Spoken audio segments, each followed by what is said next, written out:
It's GFN Thursday, and today is solely going to be about the games. There are actually a few major releases happening this week, so let's get to it.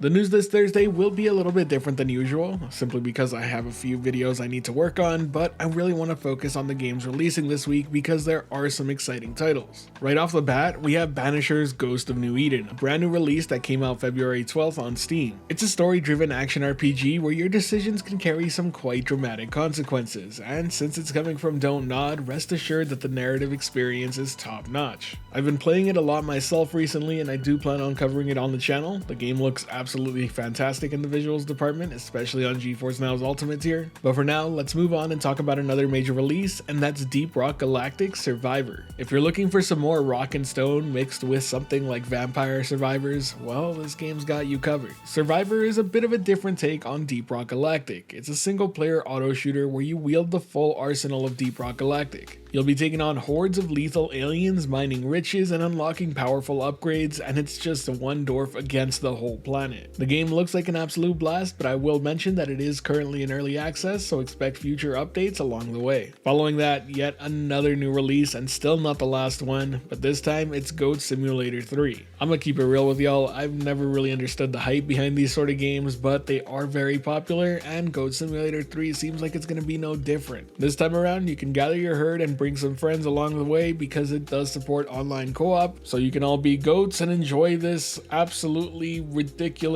sandbox farmyard experience. Just be aware that there's an absolute insane amount of craziness in this game, and there's so much carnage for you to unfold. Moving on from that, we have one other major new release this week, and that's Skull and Bones coming from Ubisoft. I think it's more than fair to say that this one's been a bit of a long time coming. If you're looking for a naval combat game, this is exactly that, with a bit of fantasy and pirate theming, of course. So be prepared to upgrade your ship as you level up, take on battles with glorious sea monsters, and really take on a lot of loot. There's plenty of sea battles to be had, and you can expect a video on this one on the channel soon. From what I've played so far, I gotta say the combat is surprisingly fun, but the game does have a bit of a slow start. Though I am starting to have more fun with the game, I can't shake the feeling that this feels a bit like The Division mixed with pirate ships, which may or may not be a bad thing depending on who you are. But for now, let's move on to the last game to arrive this week on GeForce NOW, and it's one that a lot of people have been waiting for. Not a new release, but it's coming from Xbox Game Studios, and that's Halo Infinite. Yes, that's right, one of the most iconic franchises of all time has finally landed on GeForce NOW. It's one that many people have been asking for in the comment section, and I'm more than happy to say that it finally arrives today. Halo Infinite is a bit of an interesting case in my opinion. While the game did launch to some critical praise, a lot of people also gave it a bit of a hard time due to the lack of multiplayer content. I in fact was one of those players, but I would highly advise that if you haven't given it a go to go check it out again because the game is in a much better state. There's a whole lot more content and a lot more features and a ton of fun to be had, especially with friends. The campaign is still well worth your time as well if you want to check it out. You'll be able to enjoy Halo Infinite both on Xbox and Steam, so feel free to choose whichever one you want to play through and enjoy it on GFN. Either way, that wraps up this GFN Thursday in terms of new releases. Let me know what game you're most excited for down in the comment section below. I'd love to hear your thoughts. And of course, if you enjoyed today's video or found it helpful at all, be sure to hit that like button as it really does help the channel out. And if you're wanting more content like this, be sure to subscribe and hit that notification bell as well. Thanks for your time, thanks for watching, and I hope you have a great day.